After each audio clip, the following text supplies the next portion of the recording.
저는 박순자입니다. 올해로 67세가 됐죠. 남편을 먼저 보낸 지도 벌써 10년이 흘렀습니다. 학교 급식실에서 30년을 일하며 아들 하나 키웠어요. 민수가 제 전부였습니다. 그 아이가 결혼할 때 저는 정말 기뻤어요. 유진이라는 며느리가 왔으니까요. 처음엔 괜찮았습니다. 아니, 괜찮은 척 했다고 해야 할까요? 작년 추석 때 일이 생각나네요. 명절 차례상을 준비하느라 새벽 5시부터 부엌에 섰습니다. 혼자 10시간을 요리했죠. 허리가 아팠지만 참았어요. 민수가 좋아하는 잡채도 만들고 돌아가신 남편이 좋아하던 동그랑땡도 부쳤습니다. 유진이가 왔을 때 백화점 쇼핑백을 들고 있었어요. 한정판 선물 세트였습니다. 어머님, 제가 고른 거예요. 어머님 드시라고요. 친척들 앞에서 유진이가 환하게 웃으며 말했죠. 저도 웃었습니다. 유진이가 참 효녀네. 그렇게 말할 수밖에 없었어요. 다들 보고 있었으니까요. 하지만 명절이 끝나고 집에 돌아와서 그 선물 세트를 열었을 때 저는 한참을 멍하니 앉아 있었습니다.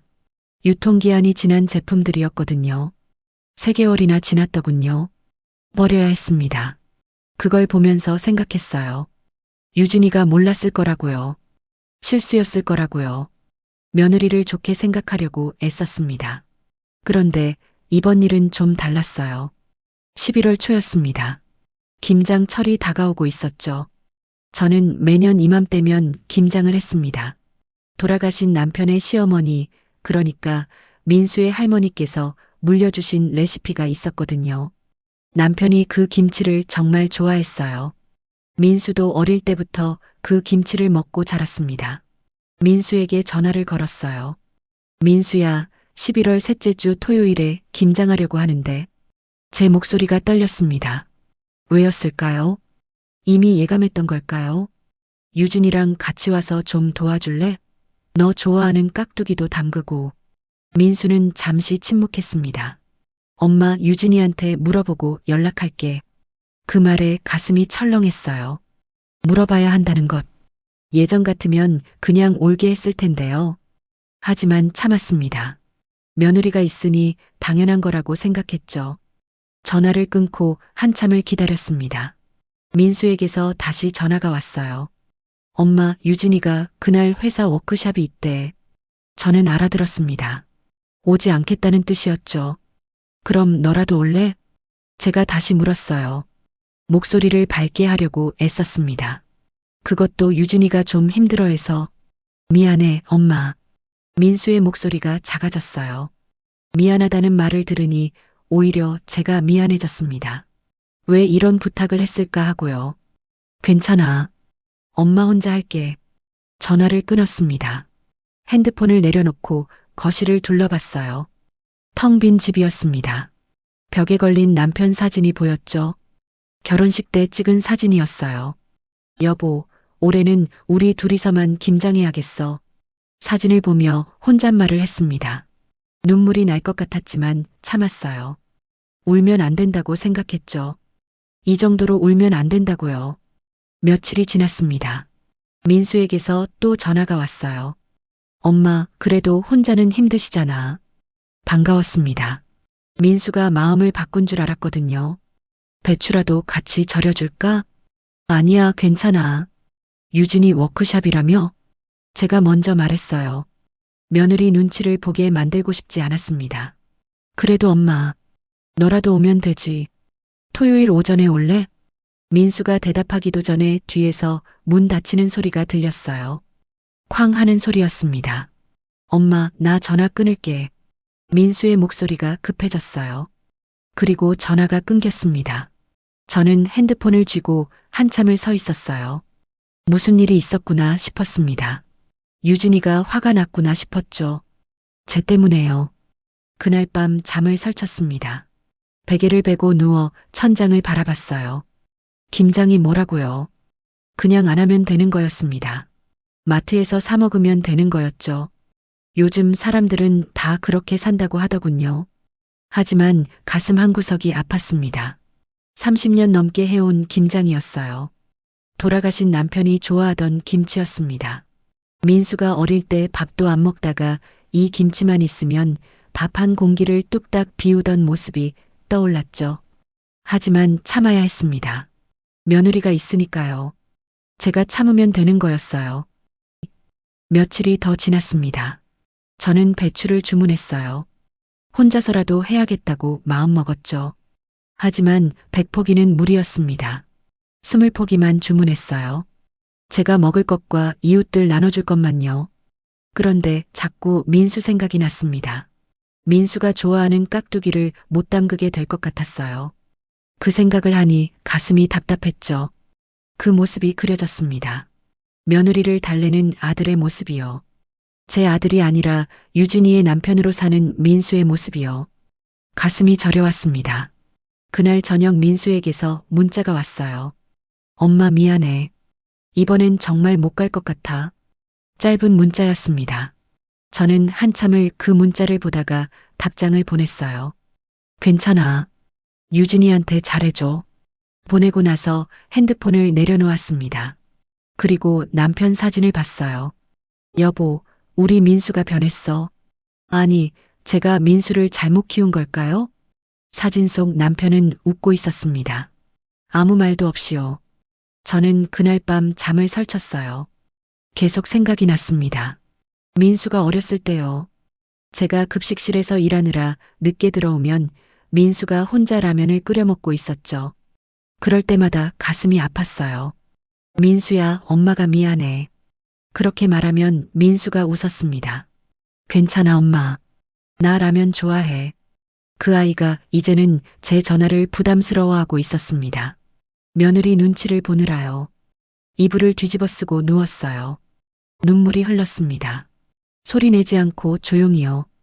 울면 안 된다고 생각했지만 눈물은 멈출 수가 없었죠. 김장이 뭐라고요? 그냥 안 하면 되는 거였습니다. 그런데 왜 이렇게 마음이 아픈지 모르겠어요. 30년을 해온 일이었지만 그만두면 되는 거였죠. 하지만 포기하고 싶지 않았습니다. 이상하게도요. 일주일이 지났습니다. 김장 날짜가 다가오고 있었어요. 저는 혼자서 배추를 절이기 시작했죠.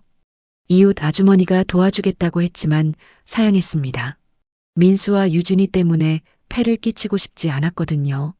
그런데 그날 저녁이었어요. 민수에게서 전화가 왔습니다. 엄마. 응, 민수야. 우리 그 주에 여행 가기로 했어. 여행이요. 김장주예요. 가슴이 철렁 내려앉았습니다.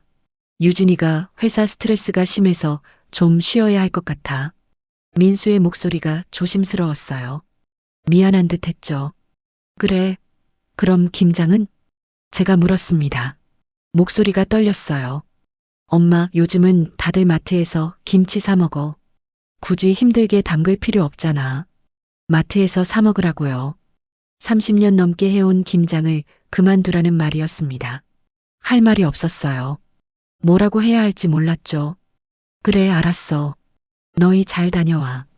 겨우 그 말만 했습니다. 더 이상 말하면 울 것 같았거든요. 전화를 끊고 거실 소파에 주저앉았어요. 텅 빈 집이 더 크게 느껴졌습니다.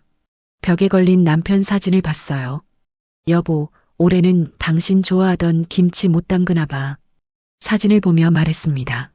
남편은 대답이 없었죠. 당연히요. 저는 부엌으로 갔습니다. 이미 절여놓은 배추 20포기가 있었어요.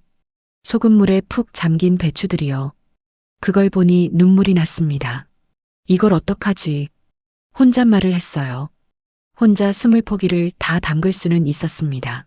하지만 의미가 없었죠. 민수가 먹지 않을 김치였으니까요. 그날 밤 잠을 설쳤습니다. 계속 민수 생각이 났어요.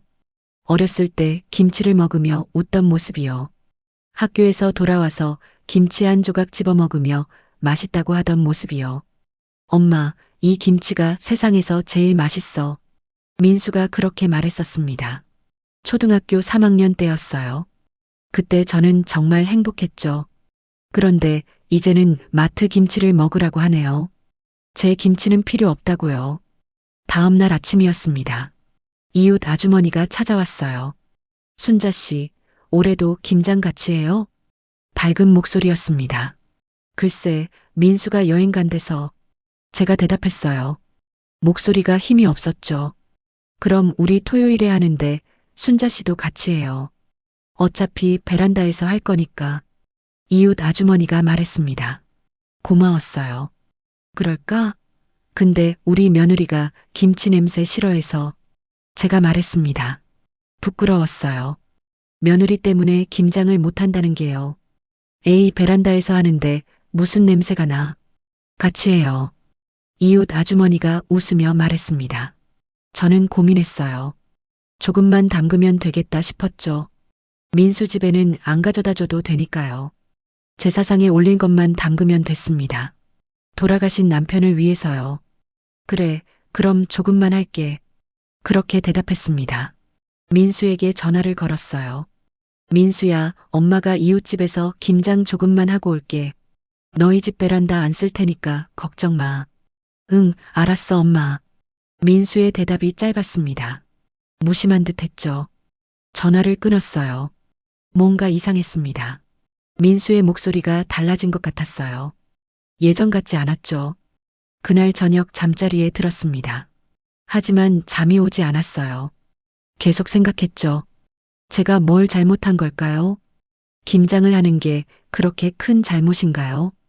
이불을 뒤집어 쓰고 눈물을 흘렸습니다. 소리내지 않고 조용히요. 혼자 사는 집이었지만 그래도 소리내서 울고 싶지 않았어요. 남편이 그리웠습니다. 남편이 살아있었다면 이렇게 되지 않았을 거예요. 민수가 이렇게까지 변하지 않았을 겁니다. 여보, 보고 싶어요. 베개에 얼굴을 묻고 중얼거렸습니다. 대답은 없었죠. 당연히요. 이틀 후였습니다. 금요일 저녁이었죠. 민수에게서 다시 전화가 왔어요. 엄마. 민수의 목소리가 떨리고 있었습니다. 미안한데 김장하지 마. 제발, 제발이라고요. 아들이 저한테 제발이라는 말을 하고 있었어요. 민수야? 무슨 일이야? 제가 물었습니다. 가슴이 철렁했어요. 유진이가 집 나간대. 엄마, 올해만 참아줘. 응? 유진이가 집을 나간다고요. 제 김장 때문에요. 머리가 하얘졌습니다. 그래, 알았어. 겨우 그 말만 했어요. 목소리가 떨렸죠. 엄마, 미안해. 내가 나중에 보상할게. 민수가 말했습니다. 보상이요. 제가 뭘 잘못했다고 보상을 해요. 괜찮아. 유진이한테 잘해줘. 전화를 끊었습니다. 핸드폰을 쥔 손이 떨렸어요. 주저앉고 싶었죠. 하지만 참았습니다. 이웃 아주머니한테 전화를 걸었어요. 미안해요. 나는 올해 김장 안 할래요. 왜? 무슨 일 있어? 아니에요. 그냥 힘들어서요. 거짓말이었습니다. 힘들어서가 아니었어요. 며느리가 싫어해서였죠. 아들이 제발이라고 했으니까요. 그날 밤 잠을 잘 수 없었습니다. 계속 뒤척였어요. 민수 생각이 났습니다. 유진이 생각도 났죠. 김장이 뭐라고요. 그냥 안 하면 되는 거였습니다. 하지만 가슴이 너무 아팠어요. 30년을 해온 일이었는데요. 돌아가신 남편이 좋아하던 김치였는데요. 토요일 새벽이었습니다. 잠을 이룰 수가 없었어요. 시계를 봤습니다. 새벽 4시였죠. 일어나 거실로 나왔습니다. 남편 사진 앞에 앉았어요. 위패도 있었죠. 여보, 우리 민수 좋아하던 김치인데 올해는 못 담그나 봐. 사진을 보며 말했습니다. 남편이 웃고 있었어요. 아무것도 모르는 얼굴로요. 당신이 살아있었으면 민수가 이렇게 안 변했을 텐데. 눈물이 났습니다. 참으려 했지만 흘렀어요. 한참을 울었습니다. 소리내지 않고 조용히요. 그러다 문득 생각했어요. 그래도 당신 제사상에는 올려야지. 민수 집에는 못 가져다 줘도 됐습니다. 하지만 남편 제사상에는 올려야 했어요. 남편이 그렇게 좋아하던 김치였으니까요. 저는 일어났습니다. 부엌으로 갔어요. 절여놓은 배추가 있었죠. 20포기였습니다. 양념을 만들기 시작했습니다. 고춧가루를 체에 내리고 멸치 액젓을 부었어요. 다진 마늘과 생강도 넣었죠. 남편의 시어머니께서 알려주신 대로요. 허리가 아팠습니다. 사실 며칠 전부터 허리 디스크가 심해져서 정형외과에 다니고 있었어요. 하지만 민수한테는 말하지 않았죠. 걱정 끼치고 싶지 않았으니까요. 진통제를 먹고 계속했습니다. 배추 한 포기씩 양념을 발랐어요. 손이 시렸죠. 장갑을 껴도 찬 기운이 느껴졌습니다. 오전 10시쯤이었어요. 이웃 아주머니가 문을 두드렸습니다. 순자 씨, 안 한다더니 문을 열었습니다. 김장하는 모습을 들켰죠. 조금만 할 거예요. 제사상에 올릴 것만. 제가 말했어요. 부끄러웠습니다. 에이, 혼자 하게 둘 수 없지. 내가 도와줄게. 괜찮아요. 우리 며느리가 김치 냄새 싫어해서 몰래 하는 거예요. 그 말을 하니 더 부끄러웠습니다. 며느리 눈치 보며 몰래 김장하는 시어머니라니요. 이웃 아주머니는 안타까운 표정을 지었어요. 하지만 아무 말도 하지 않았죠. 오후 3시에 다 끝났습니다. 김치를 작은 통에 나눠 담았어요. 이건 제사상에, 이건 명절에, 이건 이웃들 나눠주고 혼잣말을 했습니다. 민수 것은 없었어요. 담을 수 없었죠.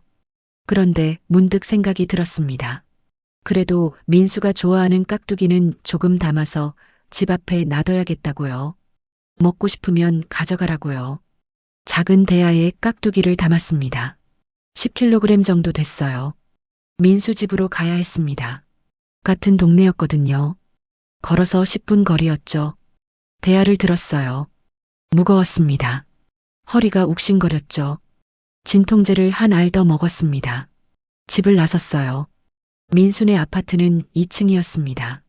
엘리베이터가 고장 나 있었죠. 계단을 올라갔습니다. 한 계단씩 천천히요. 허리 통증이 심했어요. 하지만 참았습니다. 2층에 거의 다 올라왔습니다. 계단이 3개 남았어요. 그때였습니다. 갑자기 허리에 통증이 왔어요. 찌릿하고 날카로운 통증이었죠. 아! 비명을 질렀습니다. 발을 헛디뎠어요. 몸이 뒤로 넘어갔습니다. 대야가 손에서 떨어졌죠. 대굴대굴 굴러떨어졌습니다. 계단을 구르며 온몸이 부딪혔어요. 손목이 계단 모서리에 꺾였습니다. 으악! 고통이 밀려왔어요.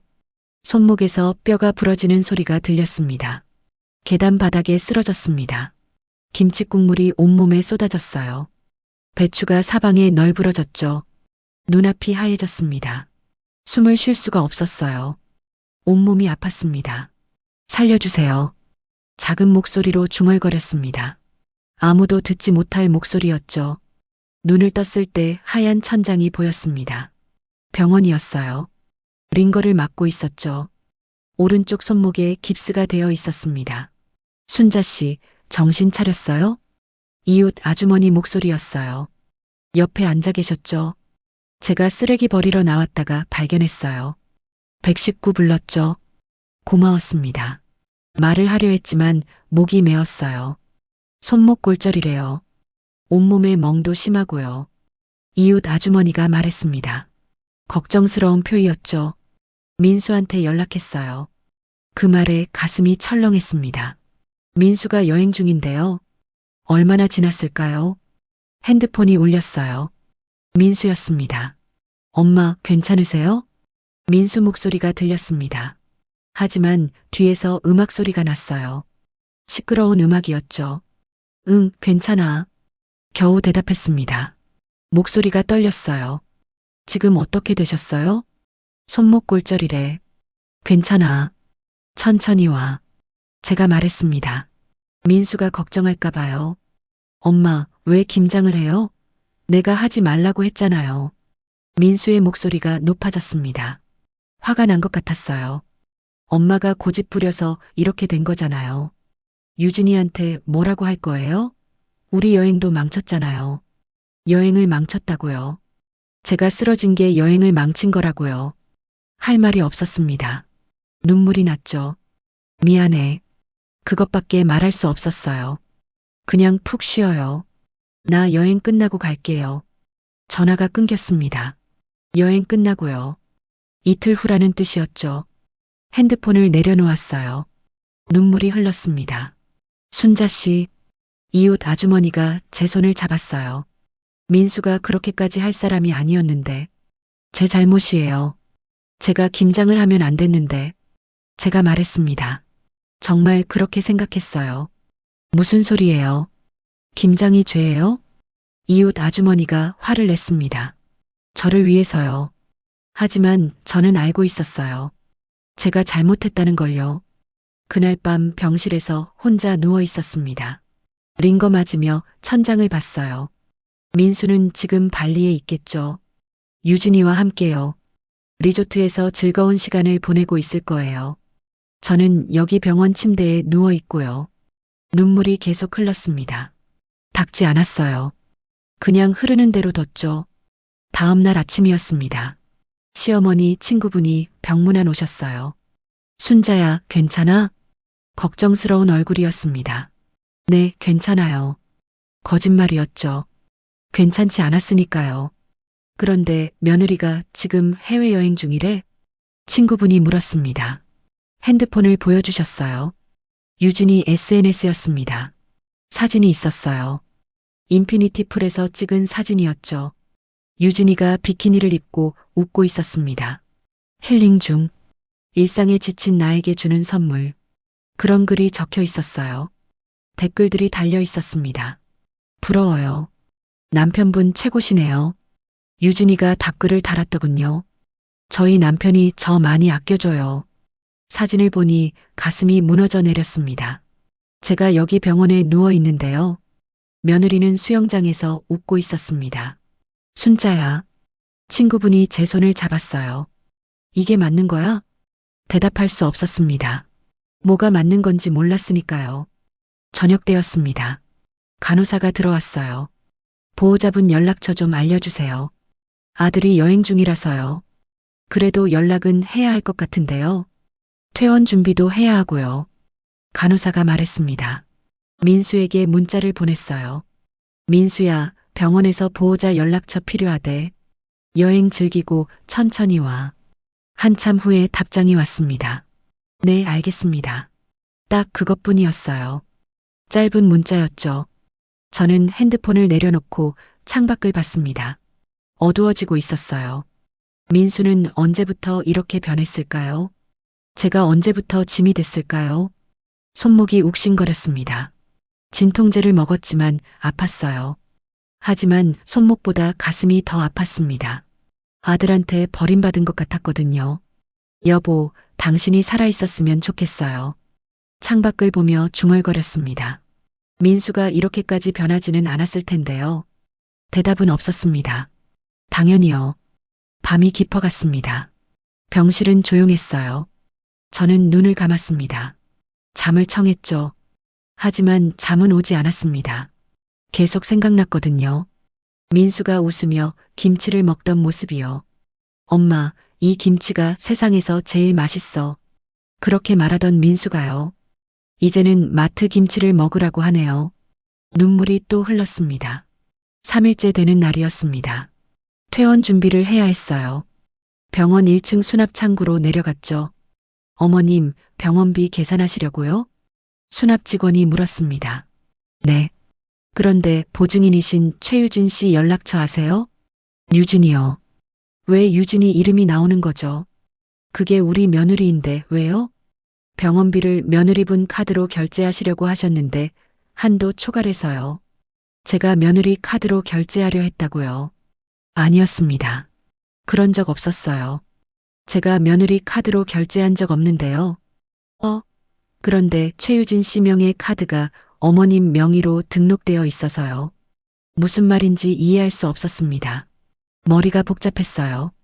그때였습니다. 1층 은행 직원이 다가왔어요. 박순자 고객님 맞으시죠? 네. 작년에 대출받으신 2억 원 이자가 3개월째 연체되어서 찾아왔습니다. 2억 원이요. 대출이요. 네. 저 대출 받은 적 없는데요. 손이 떨렸습니다. 무슨 일인지 몰랐죠. 신용등급이 많이 떨어지셨어요. 확인차 방문했습니다. 은행 직원이 서류를 꺼냈어요. 보여줬습니다. 거기에 제 이름이 있었습니다. 도장도 찍혀 있었어요. 하지만 필체가 달랐습니다. 제 글씨가 아니었죠. 이건 제가 쓴 게 아니에요. 그러면 누가 쓴 거죠? 은행 직원이 물었습니다. 저는 대답할 수 없었어요. 알 수 없었으니까요. 상세 내역 보여드릴게요. 은행 직원이 서류를 펼쳤습니다. 대출 실행일이 적혀 있었어요. 작년 5월이었습니다. 민수가 신혼집 구할 때였죠.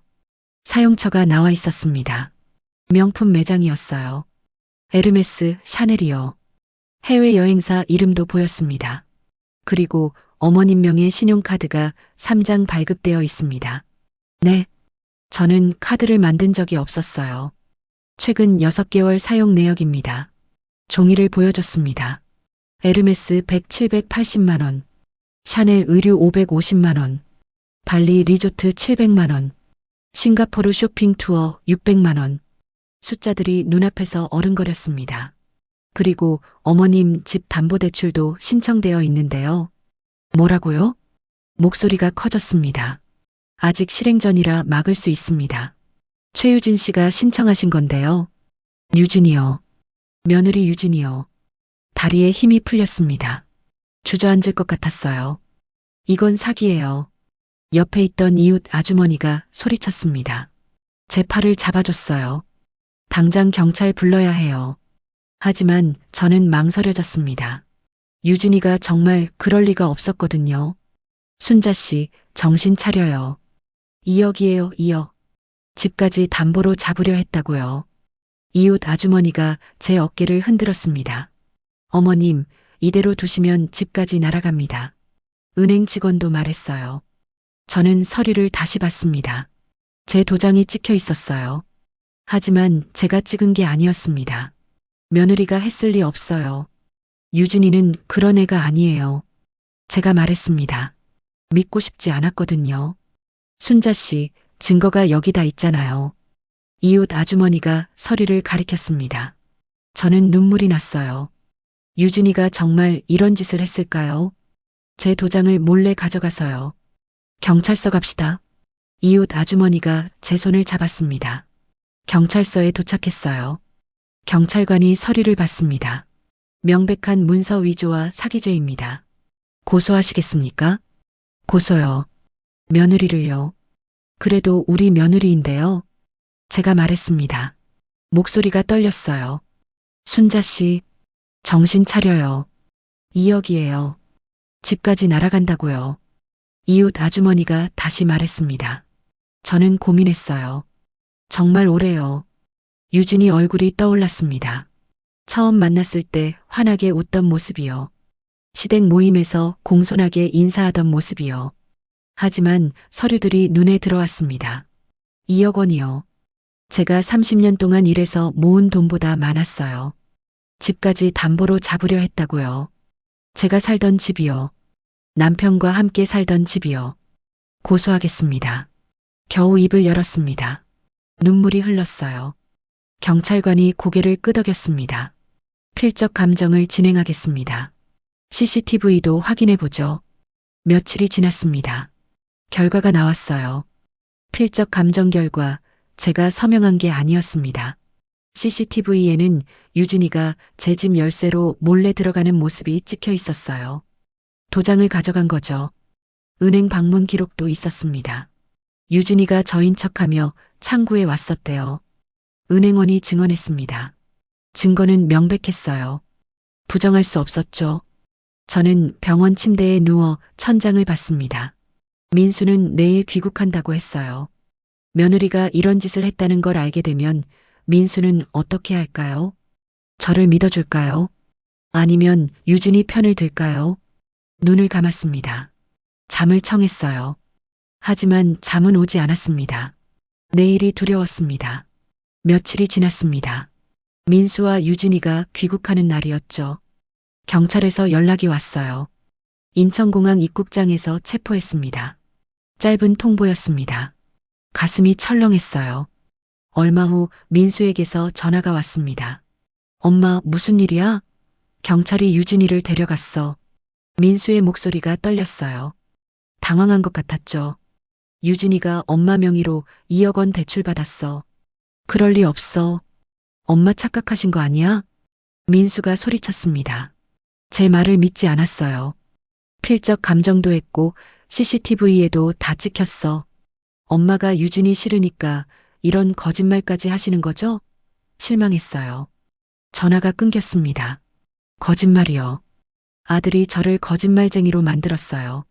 사흘이 더 지났습니다. 저는 퇴원해서 집에 있었죠. 경찰서에서 다시 연락이 왔어요.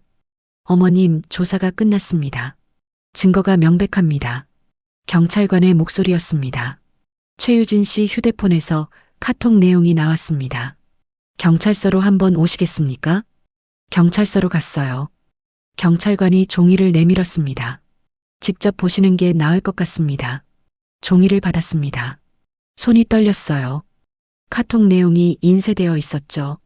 유진이가 친구에게 보낸 거였습니다. 언니, 시어머니 통장 비번 알아냈어. 생일이 비번이래. 요즘 노인네들 진짜 이번 달에 300 빼서 샤넬백 살 거야. 어차피 나중에 다 우리 거 되는 돈인데 미리 쓰는 거지 뭐. 숨이 막혔습니다. 다음 내용을 읽었어요. 시어머니 김장한다고 난리.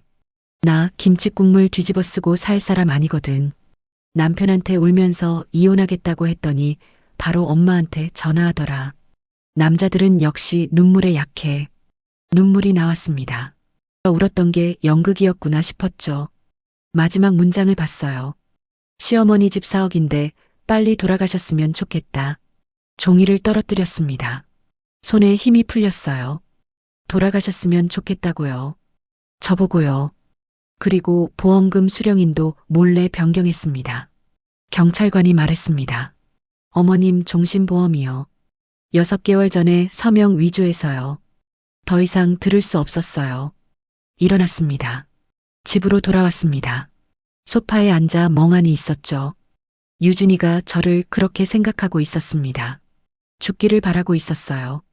김치 냄새가 싫어서가 아니었습니다. 제가 살아있는 게 싫었던 거였죠. 이틀 후였습니다. 초인종이 울렸어요. 민수였습니다. 얼굴이 새하얗게 질려 있었죠. 엄마. 민수가 무릎을 꿇었습니다. 현관 앞에서요. 죄송합니다. 목소리가 떨렸어요. 울고 있었습니다. 경찰서에서 다 봤어요. 카톡도 보고 증거도 다 봤어요. 저는 아무 말도 하지 않았습니다. 제가 정말 미쳤었어요. 엄마한테 너무 못했어요. 민수가 오열했습니다. 저는 입을 열었습니다. 민수야, 들어와. 거실로 들어왔어요. 민수는 계속 울고 있었죠. 너 결혼하고 엄마가 얼마나 참았는지 아니? 민수가 대답하지 못했습니다. 명절 때 유진이가 15분 늦는다고 엄마한테 이해해달라고 했지. 근데 엄마는 새벽 5시부터 10시간 동안 혼자 음식 만들었어. 민수가 고개를 숙였어요. 작년 엄마 생일 때 5만 원짜리 케이크 받았어. 엄마는 너희한테 명절마다 100만 원씩 보냈는데 김장 안 하겠다고 했을 때 엄마가 뭐라고 했어? 괜찮아. 유진이한테 잘해줘라고 했잖아. 근데 넌 뭐라고 했어? 엄마가 고집 부린다고 했지. 민수가 울음을 터뜨렸습니다. 저는 숨을 깊이 들이켰어요. 민수야. 네, 엄마. 넌 이제 내 아들이 아니야. 민수가 고개를 들었습니다. 눈이 커졌어요. 엄마가 계단에서 굴러떨어졌을 때 어디 있었어? 발리에서 술 마시고 있었지. 그리고 전화로 뭐라고 했어? 엄마가 고집 부려서 그렇게 된 거다라고. 엄마는 그때 알았어. 김치 냄새보다 더러운 게 사람 마음이더라고. 민수가 소리쳤습니다. 엄마, 제발 한 번만 용서해 주세요. 저 이혼할게요. 엄마 모시고 살게요. 됐어. 제가 말했습니다. 넌 엄마가 키운 아들이 아니야. 유진이가 만든 꼭두각시지. 엄마는 이제 혼자 살 거야. 그러니까 엄마 인생에서 나가줘. 민수가 바닥에 주저앉았어요. 저는 일어났습니다. 현관문을 열었죠. 나가줘. 민수가 비틀거리며 나갔습니다. 문을 닫았어요. 등 뒤에서 민수가 우는 소리가 들렸습니다. 하지만 문을 열지 않았죠. 그게 마지막이었습니다. 3년이 흘렀습니다. 유진이는 사기죄로 징역 2년을 받았어요. 회사에서도 해고됐죠. 명품들은 전부 압류되어 경매로 넘어갔습니다. 민수는 회사에서 승진을 못했다고 들었어요. 유진이와 이혼했다고도 했죠. 저는 이웃 아주머니들과 매주 김장 봉사를 하고 있습니다. 독거노인들에게 김치를 배달하는 일이에요. 오늘도 봉사활동 가는 날이었습니다. 가방을 챙기는데 초인종이 울렸어요. 문을 열었습니다. 민수였습니다. 손에 꽃다발과 김치통을 들고 있었어요. 엄마. 민수의 목소리가 떨렸습니다. 제가 담근 김치예요. 3년 동안 매주 김장 배우러 다녔어요. 엄마 레시피로요. 눈물을 흘리고 있었죠. 엄마, 이제 알겠어요. 김장이 뭔지, 엄마 마음이 뭔지. 저는 김치통을 봤습니다. 그리고 민수를 봤어요. 민수야. 네, 엄마. 그 김치 내가 먹어. 민수의 얼굴이 굳었습니다. 엄마는 내가 담근 김치는 안 먹을 거야. 짜서 문을 닫았습니다. 뒷문으로 나갔어요. 봉사활동 가방을 메고요. 집 앞에는 민수가 김치통을 들고 서 있었습니다. 하지만 저는 뒤돌아보지 않았어요. 걸으며 생각했습니다. 마음이 짠 사람이 담근 김치는 짤 수밖에 없다고요. 그게 제가 민수에게 해줄 수 있는 마지막 말이었습니다.